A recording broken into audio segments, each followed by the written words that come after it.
All right, Noble, thank you so much for joining me on this interview series today. Thank you Like for having me. yeah, I appreciate you. You are in you're in, all the way in Brooklyn. Is that correct? Yeah, that's correct.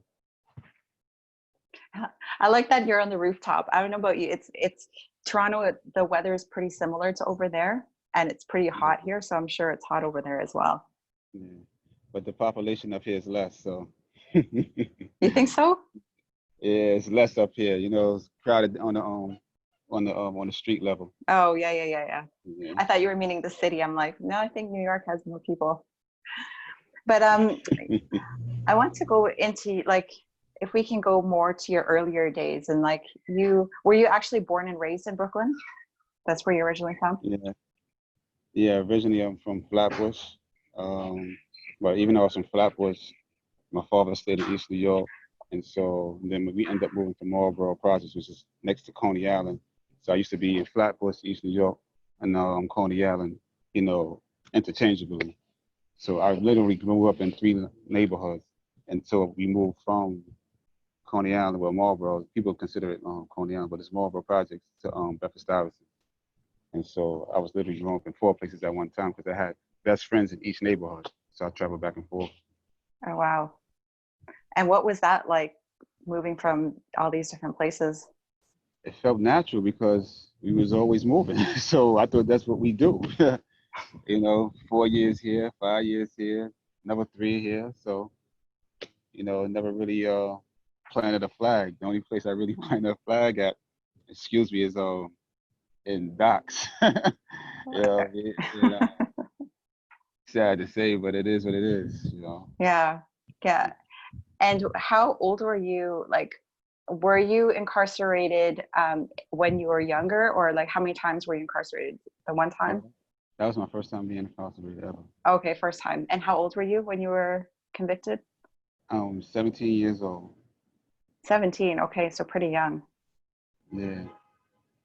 Wow, But I can't even imagine. Like my son just turned 16 and I'm like mm, I still see him as this like a young man, yeah, but still this little boy. Like there's just still so much to learn out there and their minds are so tender and I can't even imagine.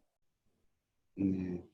Yeah, I advise you to hold them close as you can, you know, because the way you feel about them, the system don't. All they see Yeah. is a number in a space to fill, and that's what they will do.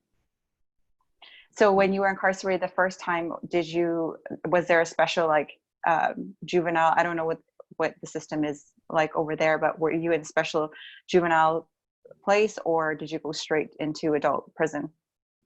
No, I went into adolescence. Juvenile, Okay. that's like Sparkle, you know, that's from ages of 15 on down. Oh, So okay. Okay. I was in the adolescents housing unit from 17 to 18, and adults is considered 19 on up. So that's where they had me housed at. 19 and up. Okay. Okay, got it. Um, what was that experience like being incarcerated? Because you were there for how many years total? I was in jail for a year. I was in jail for 15 months, and then once I got convicted and sentenced for the crime, I was in prison for the rest of that, for 23 years. It's a Okay. total So difference. Jail and prison is a total difference, you what was know. the biggest difference that you experienced? In jail, people are coming off the street, so they're used to carrying and conducting the affairs as if they're on the street. And so it's a lot to like tame a person, whether male or female, to get them to conform to the policies and procedures of Department of Correction Services. And so it's a lot of fights, a lot of cuttings, a lot of stabbings, a lot of disrespect towards staff, a lot of disrespect from staff towards the people who reside there. It's pure chaos. You know, some things that I've seen that I never knew that, you know, a human being could do or would think about doing. And it's like, how do you maintain your sanity, you know, and get through the situation whole? But you can't get through it whole. You're gonna come out scathed. You will come out scathed. But Yeah. that that jail experience was an eye opener. Yeah, I'm seeing certain parts of it now. I ain't seen it in years. It's an eye opener. So for the next 23, 23 and a half years that you were in prison, how, like, because most people don't experience that. And how did you even get through your days? Like, what kept you staying positive? And were you even positive at the beginning? Like, I'm going to get out at some point, or was it all like just pretty negative at the start? See, when I first came to jail, I was arrested and arraigned in the hospital because I had suffered some gunshot wounds. And so they put me in a prison ward in Bellevue. So I was in Bellevue for maybe like 3 weeks. And then they sent me from Bellevue to Rikers Island to the infirmary unit in Rikers Island called NIC. And so in that unit, they had majority was adults there. So, when you're around adults, that's like a different type of vibe, so to speak, as opposed to being the adolescents. That's a whole nother vibe, which I will come to learn a couple of months later. And so when I was around the adults, they kept me focused. It's like, you got to go to the law library, so you can understand the legal ramifications that's surrounding your case. So they kept me focused on that regard and other things like, to light my mind while I was there. But once the staff see me walking and not in a wheelchair anymore, that's when they removed me from the infirmary unit and put me into the relation with adolescents. Mm-hmm. And when I got there, it was a culture shock. It was things that, I'm just talking about sex deviancy. I Yeah. didn't, I was like, how are you just coming from the street? You carrying on like this? I couldn't understand it. So I was carrying on like that. I stayed in the cell. You know, things that I would normally do, will stay in the cell. But no, ain't no such thing as being peaceful. When you on Rikers Island, you come in and that's your first goal. I'm not going to sit in Rome, do what the Romans do, but you got to do what you got to do to protect yourself. If you don't do what you got to do to protect yourself, you're going to have a hard way. So I Yeah. got that out the way so that the rest of the way could be smooth. And so that's what I had to do when I came into Rikers Island in adolescence, because I was in CMC. CMC is for central monitoring case, meaning that's a case that got how can you say, some public attention. It was on the news or whatever have you. And Okay. so they put you in this high profile housing unit. And so you up there with high profile individuals. So you come in back against the wall, don't trust nobody, don't know nobody, because majority of the people I hang with, we don't go to prison. What I mean? We school for females, we may smoke weed here and there, whatever have you back in those days. But we wasn't going to prison. We wasn't throwing those stones at the wall in prison and build a prison self up. That wasn't our situation. So I didn't really know too many people. So I always stayed to myself, and the type of attention that I attract to people, like, was like minded. Of course, people are going to try you. You know what I mean? And that's just the nature of the environment. And so I went through my tests, and by the grace of God, I was able to not toot in my own home, but it's just I was able to, you know, be victorious in the tests that I had. And that's pretty much been my whole incarcerated experience. Mm. I didn't really have a physical, I didn't really have physical tribulations in while I was incarcerated. That wasn't my thing. Majority of my tribulations was me understanding who I am right then and there, and the capabilities that I have, and I don't want to say the urgency, but I had a desire to put that in action once I got home. I'm like, okay, so when I'm going home to be able to put this in action. That was my biggest thing because I seen people that I grew up with, relatives, specifically getting Mm-hmm. old and they passed away. I'm like, I really want them to see who I am now, as opposed to the person I came in. And so that Yeah. was really my biggest thing. It wasn't I was worried, but of course you had to worry about the knives, the razors, whatever, and fighting whatever because that's the prison environment. But my biggest thing was that. So that became your why to keep moving forward. Hmm. Yes. Um, I I chose to become Muslim early in my incarcerated years, right? But Islam is a beautiful religion, and that's just putting it mildly. But I had an epiphany one day. I was doing something that was un-Islamic, and it came back to me, and I Mm. didn't like that when it came back to me. You know what I mean? I keep my business my business. And so right then and there, I said either I'm going to be one foot in and one foot out. I mean, I'm going to be both feet in, or I'm not going to be a part of it at all. And so Yeah. I made a conscious effort. You know what I mean? Slowly but surely, I'll never forget the month, 98 of May. I made a conscious effort to be what I said I'm going to be. And I'm still striving to be what I said I'm going to be, because nobody's perfect. And at the end of the day, you never know how much you are, who you say you are, and you said it until you're gone. And so, people that comes behind and speak highly of you or speak less of you, whatever. And so I made that conscious effort. And when I made that conscious effort, I made other conscious efforts to not just by, change my mindset, but to change the group of people that I used to hang around, Mm. change the things that I used to do. And you know what I mean? And I changed the places that, because even in prison it's small, but it's certain places that condone certain criminal behaviors. So I had to remove myself slowly but surely. It wasn't easy because you don't want people to look at you, oh, you think you're better than, you know what I Yeah. mean? But I just had to let individuals know this is where I'm at in life. If you dig me for me, then you're gonna respect my judgment. You know what I mean? And I got some beautiful advice from my eldest brother when I first got locked up. He told me, he said, always be yourself. So when I became Muslim, I inculcated myself in becoming part of the Islam. And Mm. me just talking about Islam, it doesn't mean that my whole thought group with inside the prison was Muslim. Nah, I had non-Muslims that I was like this and still like this. I come home today, you know what I mean, they still showing support. And so Mm. I recognize that in you have a large community. Don't isolate yourself, you know what I mean? We already have a lot of labels that place isolation on us. So, you know, that was really pretty much like, one of the main things that helped me get through it, having a faith. We all have a faith. I don't care if you gang banging. I don't care what you claim. You have faith in something. And depending on the strength of that faith, it depends on how you're going to get far within the lifestyle that you're living, you know. Yeah.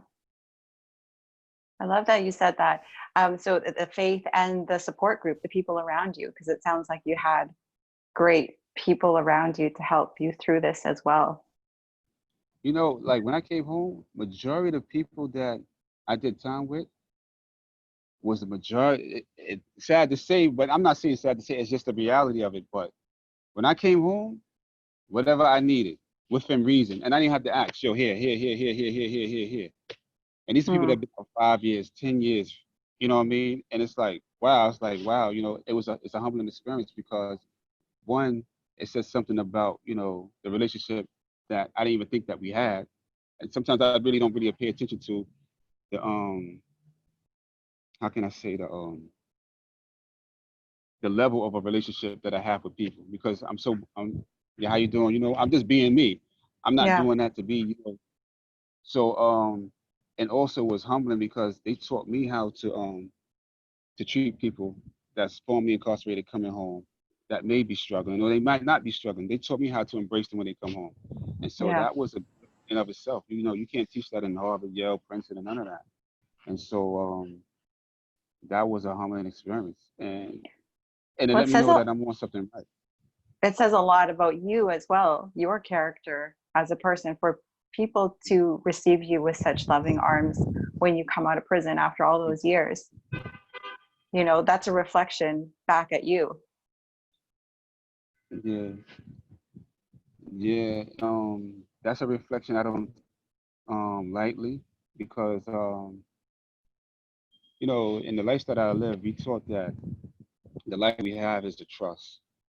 And so there's certain ways to honor that trust. And one of the ways to honor that trust that me myself, I got rights over myself. And one of the rights I got over myself is to make sure I'm doing what I'm supposed to do. And the people have rights over me, whether you be Muslim or non-Muslim. And the rights that they have over me is that I show them what I need. I give them what I want in return. The laws of reciprocity. It don't make a difference whether you bow down with me or you don't bow down with me. You still have a right Yeah. to be respected. That's your human right. That's your birthright. And so I strive to live by that code, giving people their rights because I want mine in return. Yeah. 100%. What are you committed to right now? Like now, because you haven't been out that long, but I know that you're already, you're a stand for people that come out of prison and come back home and re-enter society. Like, what do you see in the next like year or 2 or 5 years?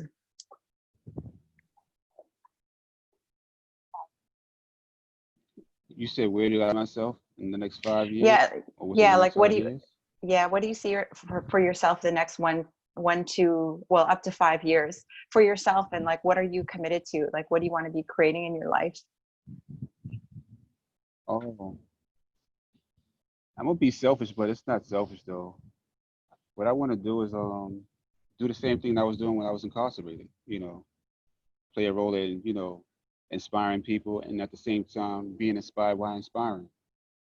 Mm, That may mean that I may be a counselor somewhere. That may mean I may be a part of flip the script. That may mean I may be a part of something that speaks to that. mm, Exactly, I don't know, but I know exactly what I like to do. I like to, get up and just to share not just my own personal experiences, but it's just to share experiences, period. Because the world is, we all neighbors in this world. We yeah. like grains, we like grains of sand. You know what I mean?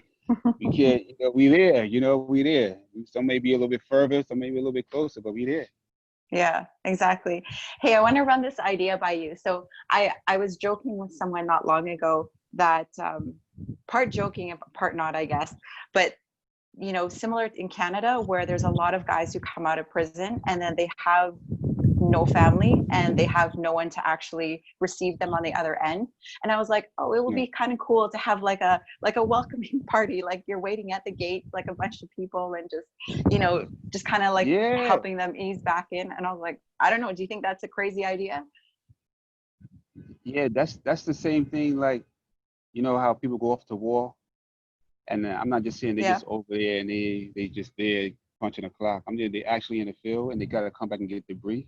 yeah, And a lot of them come back and get debrief, and they don't get that, that pat on the back, like, yo, you really you really were supporting your country. We really appreciate that. You know what I mean? Here's something for your wife, here's something for your family, and here's something for a year so you can get back on your feet. That's the same thing when people go away to prison. I don't care where you at. People yeah, come home, they want to know that, they matter. And as soon as they find out they don't matter, that's when they become, recidivists. And it start by way it could go back to drug overdose. I mean, drug abuse. I mean, it goes back to a lot of abuses. And that's a very, very great idea. Having a support system, like, say like if it's 10 people, all right, 10 people bring $100. yeah. You know what I That's a mean? Or, you know what I mean? oh, $100. This person right here, like right now, my situation, I can't get an ID. I can't get a state ID. So that means yeah, I can't get no job. But by the grace of God, the people that I encountered since I've been out, it's like I have a job. You understand where I'm coming from? right. And so, how many people get those type of experiences? So I would like to play a part in like that idea that you just brought to the table. That'll definitely be, you could do GoFundMe, you could do a crowd. I don't know how we would go about it. You know what I mean? And people need a place to live. I understand that you have some bad apples, but I'm a fan of you put the bad apples with the bad apples, and you put the ones that's productive with the ones that's productive. You know what I mean? Exactly. You got to have housing. They still got to have housing. One group I respect, and some people chide them about turn the other cheek, but the Christians, when it comes to like helping people, they don't make no excuses of why not to help people. Mm, yeah, These same people could burn that bridge 1,001 times, and they'll get help on 1,002nd time. You know what I mean? I don't know what you call yeah. it, turn of the cheek, or they just too merciful. But I don't subscribe to the Christian religion, even though it's the closest religion to Islam. But if I had to take a page out of their book, that'd be one of the pages. Yeah.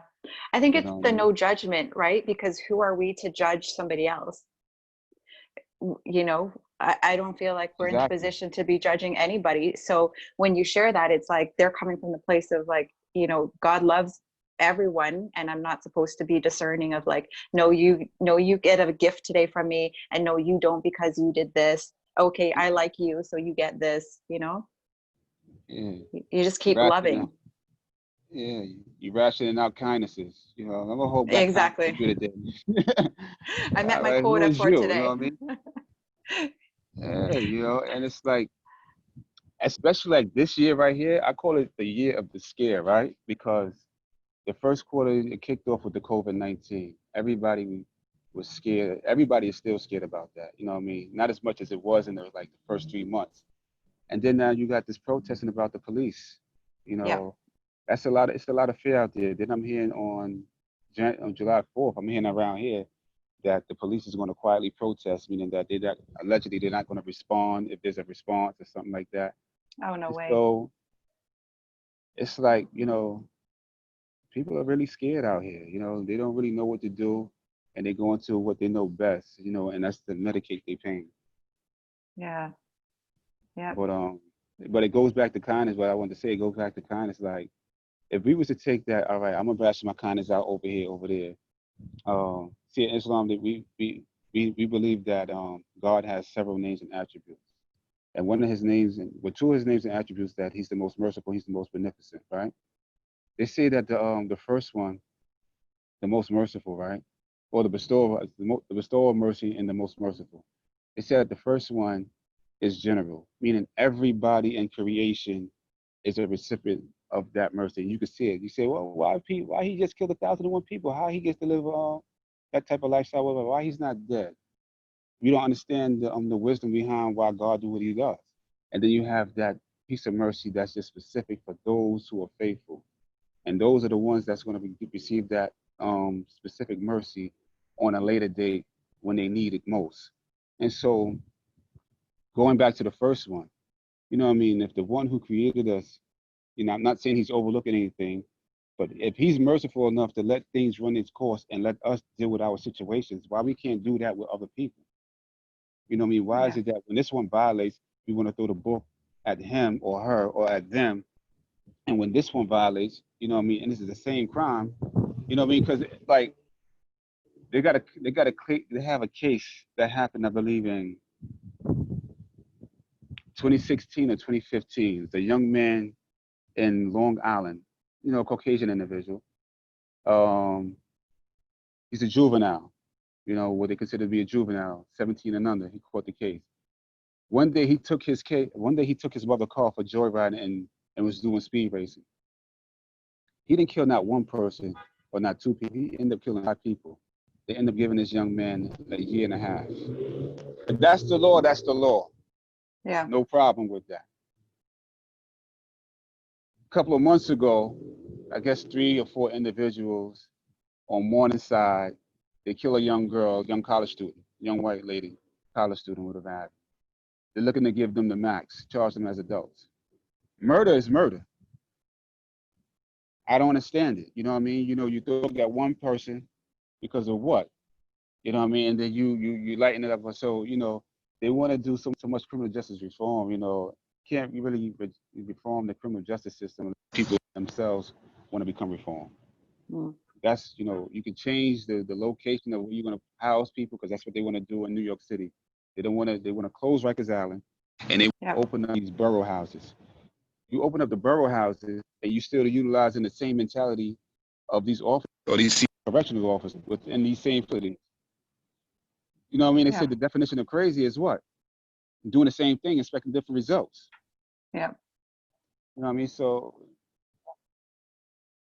I don't understand it. You know what I mean? Maybe you do. Sounds like Hmm. they're just dispersing the, and taking Rikers and then dispersing them out into the boroughs, but you haven't fixed the root of the problem. You haven't actually addressed the core of it. So it's just pushing it into other locations. That's it. No. Crazy. Man, I know that you've gone through a lot, and I'm sure that you could write a book someday just based on your experiences, even if it's just your experience being incarcerated for that long. Have you Hmm. thought about doing that? You came in chopped up. Say it one more time. I think that you have a lot of experience that you could share in a book, even if it's based on your experience, your time incarcerated since you were locked up for so long. Have you thought about that? Have you ever thought about putting out your own book?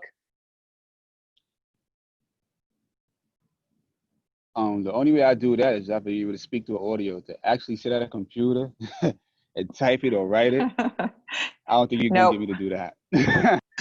I do not think you're gonna get me to do that. But you would speak it. Not right Would now. Um, yeah, I could see doing a book somewhere down the road. I could see that. Something that'll help somebody along the way. yeah, yeah, for sure. I And could maybe see that. we should set up one of those parties sometimes, those welcome home parties. Just wait at the prison gates, wait for the guy to come out and you know. Yeah, exactly, man. Especially if you got kids, you know what I mean, or if she has children or whatever, or if they married or things like, you can brainstorm. Like, I think you can use social media for that, you know, and I think you get a large following because I don't know who to say this, but half of this country is criminals. You know what I mean? Ex-felons, you know what I mean? So you can at least get like a couple of 100,000 that if you make it saucy enough, stimulating enough, you know what I mean? Yeah, people love things that are stimulate, you know what I mean? Stimulate the not only the emotional appetites, but the other appetites, you know.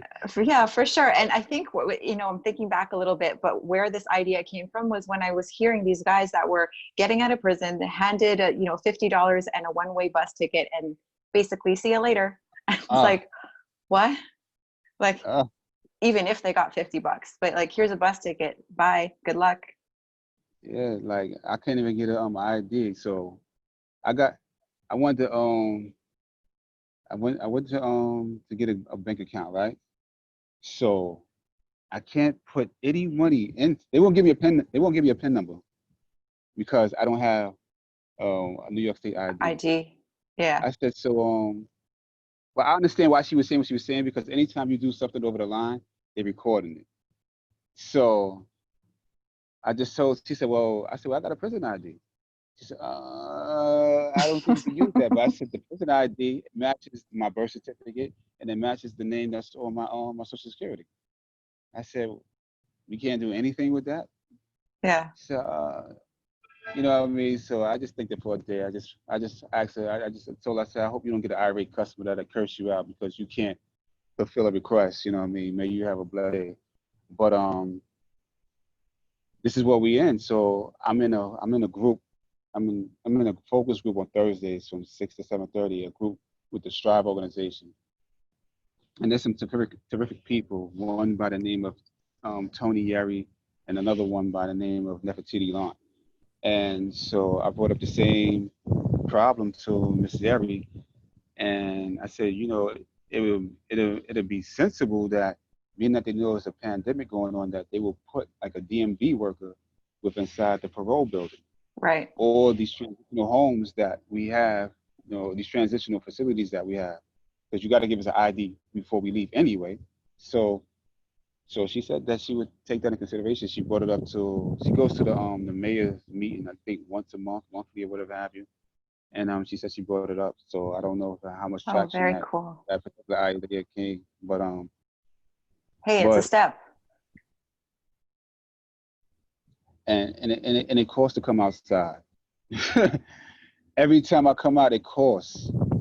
You know what I mean? And it's like it costs. I don't understand if you understand that it costs, man. And so but that's not a stressor on my part. You know what I mean? It is what it Yeah. is.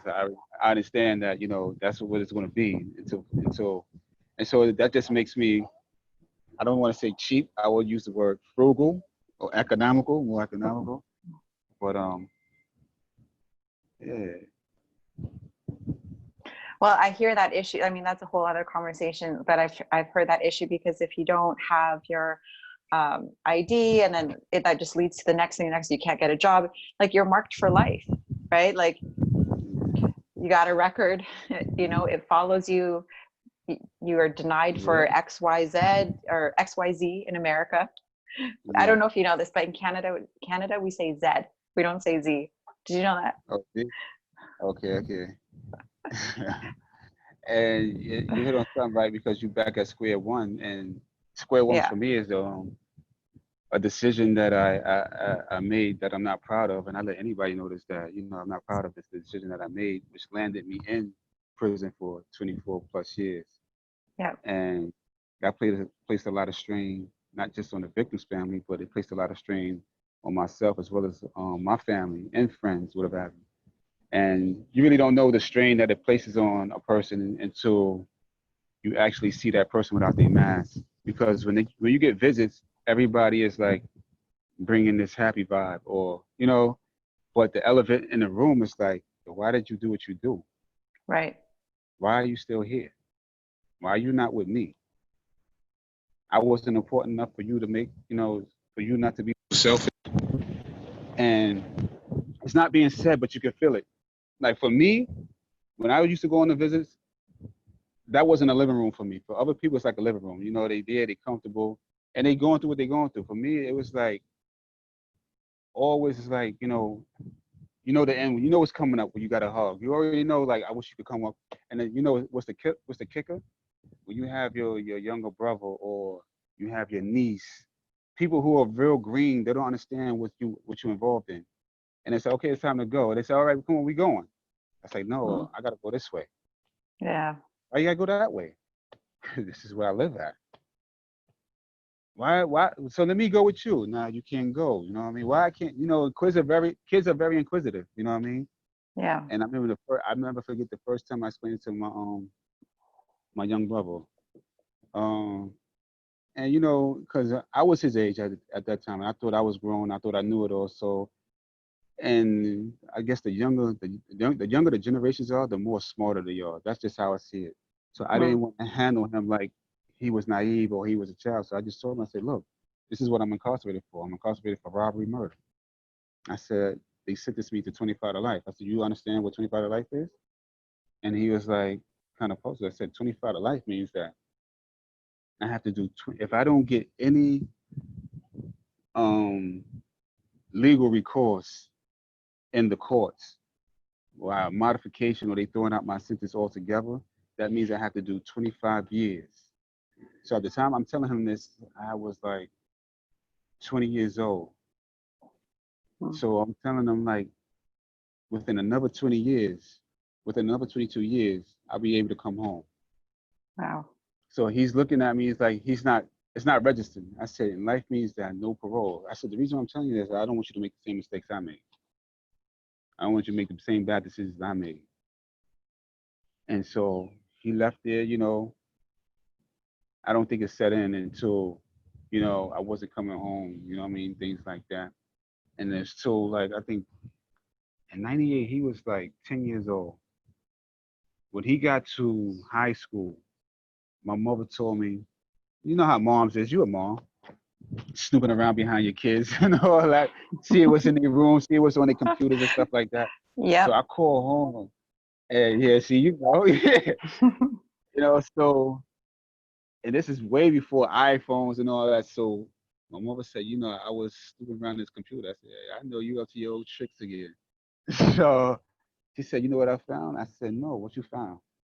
She said, he had an assignment to do. She said, you know what the assignment was? I said, nah. I said, tell me. She said the assignment was that he said the assignment was that if I can be anybody, who would it be and why? And so she said, you know what he said? And I said, no, mom. Tell me, why are you dragging it out? She said that he said, if I could be anybody, I would like to be my oldest brother, Alton Brown. Mm. He said so that I can go see him as him and he could come out as me. Wow. Yeah, and so, and it goes back to what I was telling you, like you don't really realize the impact of your decisions, you know, in the in that moment that it's being done. And Yeah. I don't say I regret it, but because having a regret, I mean, it's not going to change anything. But I will say I learned from decision making. I learned that the power of choice is so powerful that you just don't affect yourself; you affect everybody that's connected to you. whether you know them or not. Yeah. And so I strive to be, conscious of my decision making when people are involved. Have you spoken to him about it since? Um, he was killed 5 years ago. Oh, sorry to hear. Yeah, he was killed 5 years ago over a woman at that. Some jealousy going. From what I'm hearing, some jealousy and stuff went on and whatever have you. The guy, he ended up. It was a friend. They ended up fighting, and so the fight broke up. He didn't know his friend had an ice pick. Mm. You know what I mean? But he succumbed to his stab wounds. I think 10 days later, in the same hospital I got shot up in. That's the same hospital he passed away in. Oh, Yeah, wow. so Mm. you live and you learn. Yeah. And do you have any other siblings, or it was just the younger brother? I have a youngest brother on my father's side. This younger brother Okay. he's on my mother's side. I have an older brother on my mother's side, and I have an older sister on my father's side. So my father has three, and my mother has three. Okay, got it. Man, time, I know I had told you 30 minutes and I'm like, oh my gosh, time is flying by. So I want to wrap up with some lightning questions, if that's cool. Okay. So I know that you have no idea what I'm going to ask you, but I thought they would be fun. So, so the first one is, what was your favorite childhood toy? Probably Atari or Nintendo Nice. What would your perfect day be like? or a water gun or something.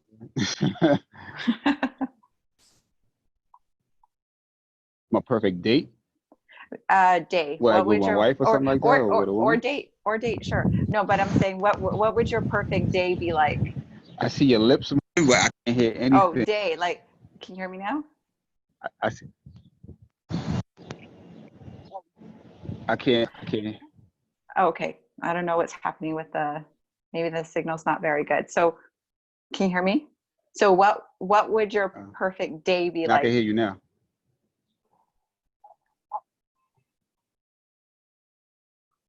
Oh, my perfect day? Yeah. My perfect day? Yeah. Oh, a perfect day is on a day like this, I have all my family be at a cookout, and we just taking time to get to know one another. Nobody beefing. Nobody's, I don't deal with him because of 10 years ago I loaned him $2. He didn't pay it back, or what I mean. It's just that everybody is just relaxing, everybody enjoying themselves. We all together and we just enjoying ourselves. That'll be a perfect day for me. And not just that we enjoy ourselves, is that we maintain what we enjoy. You know what I mean? Nice. Recognizing that the person or the family is really bigger than the issue. Even though some Yeah. issues, it's like, yeah, I can see why she might be uptight, boy. But that'll be a perfect day for me. I was gonna be selfish and Beautiful. say like me, we're going to the Poconos, you know what I mean, getting the spa, getting a Hey, massage, you know what I mean? that sounds good That's on a too. personal level, like, you know what I mean?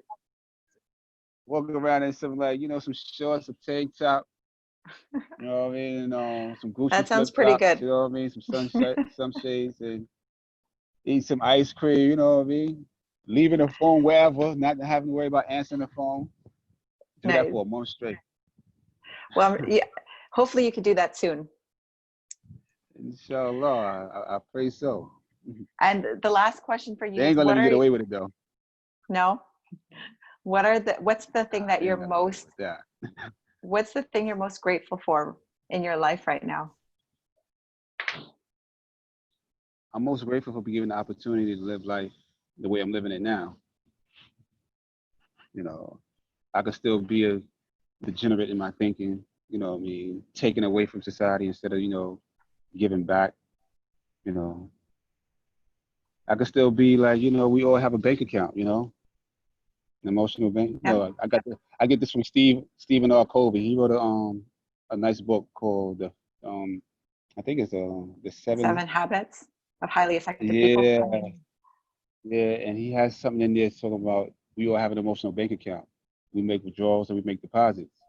Yep. And that that stayed with me, you know what I mean? Because you're talking about interpersonal relationships. And so if I can meet a person and make them feel good within that meeting, you know what I mean, then I've done my job. I remember what's her name? Maya Angelou said something. She said people may not remember what you say or what you do. She said, but always remember how you make them feel. Yeah.